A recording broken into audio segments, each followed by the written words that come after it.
नमस्कार। आज हमारे साथ में एक अचीवर है कौशिक जे, जिन्होंने IBPS PO 2019 क्लियर करा है और साथ ही में SSC CGL 2018 में इनका डिसेंट स्कोर है।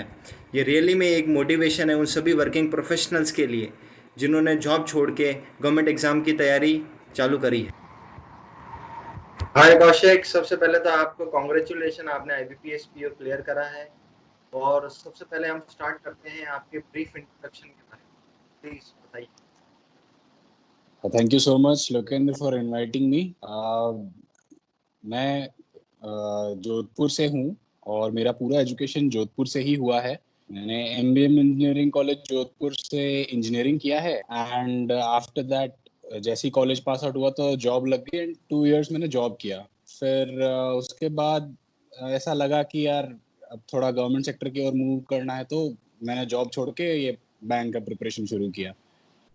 तो जब आपने जॉब छोड़ी, ऐसा थोड़ा रिस्क आपको लगा था कि मैं बहुत बड़ी रिस्क ले रहा हूँ जॉब छोड़ के, मतलब गवर्नमेंट एग्जाम की तैयारी, क्योंकि कई बार अनसर्टेन होता है हम्म। कि कितना लंबा होएगा एग्जाम, कब रिजल्ट आएगा। तो इसके क्या एक्सपीरियंस रहा आपका इस प्रिपरेशन में? ये तो है कि मतलब जॉब छोड़ने का डिसीजन, मतलब वो ऐसा नहीं था कि एकदम से लिया, कई महीनों से सोचा हुआ डिसीजन था। एंड जिस दिन छोड़ भी रहा था उस दिन भी एकदम ऐसे मतलब टेंशन वाला ही माहौल था कि यार क्या कर रहा हूँ, सही कर रहा हूँ नहीं कर रहा हूँ, आगे क्या होगा, क्योंकि प्रिपरेशन ऐसे कुछ था नहीं, आगे क्या है सही। बहुत ज्यादा कुछ आइडिया नहीं था। बट ये था कि यार चलो करना है, क्योंकि दूसरों को देखा था, फ्रेंड्स को देखा था जो थोड़ा अच्छा सक्सेसफुल हुए थे, तो उनसे इंस्पायर होकर किया था। बट हाँ, एक ऐसे स्टेज ऑफ लाइफ में जहाँ पे मंथ एंड में आपके सैलरी क्रेडिट होने का SMS आ जाता है, और वहां से फिर एक ऐसे स्टेज में जाना कि सब कुछ अब चलो सब बंद होने वाला है and you have to study, तो वो थोड़ा सा अजीब तो लगता है। सही। और आपने जब, जैसे कि आपने सोचा कि गवर्नमेंट एग्जाम की प्रिपरेशन करनी है, तो आपका फोकस सिर्फ बैंकिंग SSC पर था या और भी कोई एग्जाम की आप प्रिपरेशन करना चाहते थे? नहीं, मेरा शुरुआत मेरा ऐसा था कि पहले SSC पे फोकस था, फिर उसके बाद सोचा कि चलो बैंकिंग का भी साथ साथ में कर लेते हैं, तो दोनों पे ही फोकस था मेरा। बाकी उसके अलावा फिर मैंने किसी और एग्जाम पे ध्यान नहीं दिया। अब हम चलते हैं थोड़े सेक्शन वाइज प्रिपरेशन पर। तो इसकी प्रिपरेशन जैसे कि प्री मेंस की एक साथ करनी चाहिए या सेपरेट? और सेक्शनल वाइज आपकी प्रिपरेशन स्ट्रैटेजी भी बताइए प्लीज। देखिए, मैं जो मैंने जो किया मैं वो बताता हूँ आपको। मैंने तो मेंस के लिए ही प्रिपेयर किया सीधा, जो मेंस में जो जो आता है, जो सिलेबस था उस हिसाब से। क्यों? क्योंकि जिस जैसे जैसे आप मेंस के लिए करते जाएंगे, प्री ऑटोमेटिकली प्रिपेयर होता जाएगा। तो आपको क्या है कि अलग से टेंशन लेने की जरूरत नहीं कि चलो अभी प्री का कर लिया, फिर चलो मेंस का करना है, फिर चलो ऐसे इंटरव्यू का करना है, तो अलग अलग करने की जरूरत नहीं है। क्योंकि मेंस के जो क्वेश्चंस है, जो पैटर्न है, वो डिफिकल्ट होता है प्री से। तो अगर आप डिफिकल्ट क्वेश्चन ही प्रैक्टिस कर लोगे एंड वो ही लिमिटेड टाइम में कर पा रहे हो, तो प्री आप ऑटोमेटिकली निकाल लोगे। तो मेरा यही सही। स्ट्रैटेजी था।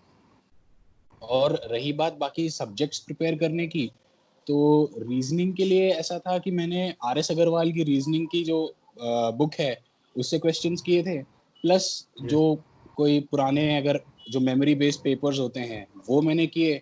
यूट्यूब से क्वेश्चंस निकाल निकाल के की रीजनिंग, जो पजल्स के क्वेश्चंस होते हैं, जिसमें यूट्यूब कोई सा भी चैनल ले लो, सारे ही पजल्स करवाते हैं आपको। तो आप यस। उसको यूट्यूब पे जाओ, क्वेश्चंस देखो, वीडियो पॉज करो, उसके बाद आराम से अपना टाइमर लगा के वो क्वेश्चन करो। आप देख लो कि किस टाइम में हो रहा है, धीरे धीरे उसे इम्प्रूव करते जाओ। यही तरीका था। एंड उसके बाद क्वांटिटेटिव एप्टीट्यूड अगर मैं बोलूँ तो, क्योंकि SSC की भी प्रिपरेशन करी थी, तो मैंने 2 या 3 बुक्स मैंने ऐसे अपनी तरफ से लगाई थी। एक तो किरण पब्लिकेशन की बुक, फिर उसके बाद RS Agarwal quantitative aptitude, and थोड़ी बहुत अरुण शर्मा की जो कैट के लिए आती है क्वांट की बुक, वो थोड़ी बहुत करी थी, बहुत ज़्यादा नहीं, ओके। Little bit. फिर उसके बाद इंग्लिश के लिए स्पेशल कुछ नहीं किया था। बस ये था कि जैसे अगर मैं बोलूँ किसी को कि इंग्लिश कैसे इम्प्रूव करनी है, तो आप न्यूज़पेपर पढ़िए या कोई नॉवल पढ़िए, लेकिन द पॉइंट इज कि पढ़ना पड़ेगा। ओके। कुछ भी हो जाए, आपको बस रीडिंग की हैबिट होनी चाहिए, क्योंकि वहाँ पे पैसेजेस आते हैं, कभी फिल इन द ब्लैंक्स आ सकता है, तो कभी सेंटेंस करेक्शन आ सकता है, तो आप पढ़ते रहेंगे तो ऑटोमेटिकली वो चीज़ें प्रिपेयर होती रहेंगी। उसके और साथ साथ में कोई बुक, कोई सी भी बुक कर लीजिए आप, वो सही रहेगा। जैसे बच्चों को कई बार रीडिंग कॉम्प्रिहेंशन में दिक्कत आती है, तो हम्म। रीडिंग कॉम्प्रिहेंशन करने का क्या बेटर तरीका है? पहले क्वेश्चन पढ़ लें फिर कॉम्प्रिहेंशन पर आए, या पहले कॉम्प्रिहेंशन पूरा पढ़ लें ढंग से फिर अपन क्वेश्चन देखें? क्या स्ट्रैटेजी अब है आपकी? अ, इसमें जैसे आपने जो बताया, दोनों ही अपनी अपनी एक एक स्ट्रैटेजी है। जो मैं जी। फॉलो करता था, मैं ये करता था कि एक बार उस पैसेज का एक ओवरव्यू ले लिया कि कौन सी चीज कहाँ पे है। तो उसके बाद क्वेश्चन देखा, तो पता रहता था कि अच्छा ये फर्स्ट पैरा में देखा था, ये सेकंड पैरा में देखा था, तो तुरंत उधर ही चले गए। और अगर नहीं समझ में आया तो थोड़ा सा एक दो लाइन पहले का और एक दो लाइन बाद में पढ़ लिया एंड उस हिसाब से आंसर कर दिया। अब कई लोग ऐसा उसका उल्टा भी करते हैं कि क्वेश्चन पढ़ा फिर पैसेज में ढूंढा कि कहाँ पे है। तो वो अपनी अपनी स्ट्रेटेजी है, जैसा जो कैंडिडेट है वो अपने हिसाब से करेगा। और जीए के लिए आपने प्री के बाद में प्रिपरेशन चालू करी, या आप इनिशियल डेज के अंदर ही शुरुआत से डेली पढ़ा करते थे जीके? मेरा थोड़ा सा ऐसा था कि जीके थोड़ा सा मेरा वीक रह गया था, तो क्योंकि मैंने बाद में स्टार्ट किया था वो। अब ऑब्वियस बात है, जीके इतना वास्ट है कि पढ़ने का इतना मन करता नहीं है। तो सही। उसके लिए यही हुआ कि फिर थोड़ा लेट हो गया मेरे को शुरू करते करते। बट प्री से थोड़ा पहले मैंने स्टार्ट कर दिया था तो ये। जीके के लिए एक सोर्स रखना सही है या मल्टीपल सोर्सेज रखने चाहिए? जीके के लिए मैं तो यही बोलूंगा कि सोर्स थोड़ा लिमिटेड रखें तो बेटर है, क्योंकि वो इतना वास्ट है कि आप जितना इधर उधर जाएंगे आपको और चीजें मिलती ही जाएंगी। तो आप जितना लिमिटेड मतलब रखोगे उतना सही है। रिवीजन इज द की, मतलब आप ये कहना चाहते हाँ, हैं? हाँ, रिवीजन इज द की। अब जैसे कि आपके इंटरव्यू में भी काफ़ी अच्छे स्कोर हैं, तो इंटरव्यू के बारे में भी आप कुछ बताइए, कैसे प्रिपरेशन करनी चाहिए एक बच्चे को? इंटरव्यू एक, मतलब जैसे अभी सबसे बड़ी चीज ये समझना जरूरी है कि interview is not the test of your knowledge. जो सबसे बड़ी गलती कैंडिडेट्स करते हैं, जो मैंने भी करी, वो ये है कि आपका नॉलेज टेस्ट हो चुका है, आपने प्री दिया, मेंस दिया, तो वो आपका नॉलेज ही था। अब इंटरव्यू में ये है कि आप कैसे जवाब देते हैं, कैसे खुद को रिप्रेजेंट करते हैं। आप जैसे आपसे कोई क्वेश्चन पूछा गया, क्या आप हड़बड़ी में जवाब देते हैं, या आप बहुत ही ज्यादा टाइम लगाते हैं सोचने में, या आप बहुत अटकते हैं, ये सब चीजें मायने रखती हैं उधर। तो उसके लिए पहले तो अगर आपको आसानी से आंसर देना है तो न्यूज़पेपर पढ़ते रहिए रोज। मेरा यही था कि रोज न्यूज़पेपर पढ़ना है, ताकि जो इवेंट्स चल रहे हैं, करंट इवेंट्स, वो मेरे प्रिपेयर्ड रहें। प्लस बैंकिंग से रिलेटेड जितना नॉलेज है वो मेरे पास रहे, ताकि वो कुछ भी क्वेश्चन पूछे एटलीस्ट थोड़ा बहुत मैं आंसर कर सकूं।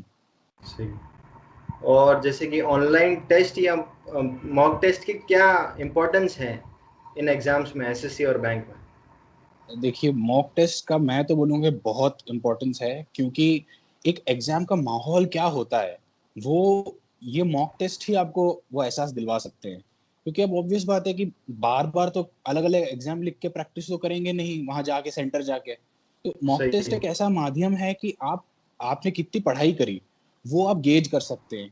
कि अगर जैसे मान लीजिए कि आपके क्वांट में बहुत अच्छे मार्क्स आ रहे हैं, बट इंग्लिश में आप थोड़ा सा लैग कर रहे हैं, वो कौन से टॉपिक में लैग कर रहे हैं वो मॉक टेस्ट देके ही पता चलेगा आपको। तो जैसे जैसे आप देते जाएंगे आपकी जो वीकनेसेस है वो सामने आ जाएंगी, और वीकनेसेस पे काम करेंगे, एंड अगली बार जब टेस्ट देंगे तो स्कोर और इम्प्रूव हो जाएगा। तो ये एक तरीके का इंडिकेटर होता है कि जैसे जैसे आप आगे बढ़ते जाएंगे, क्या आपका स्कोर इम्प्रूव हो रहा है कि नहीं।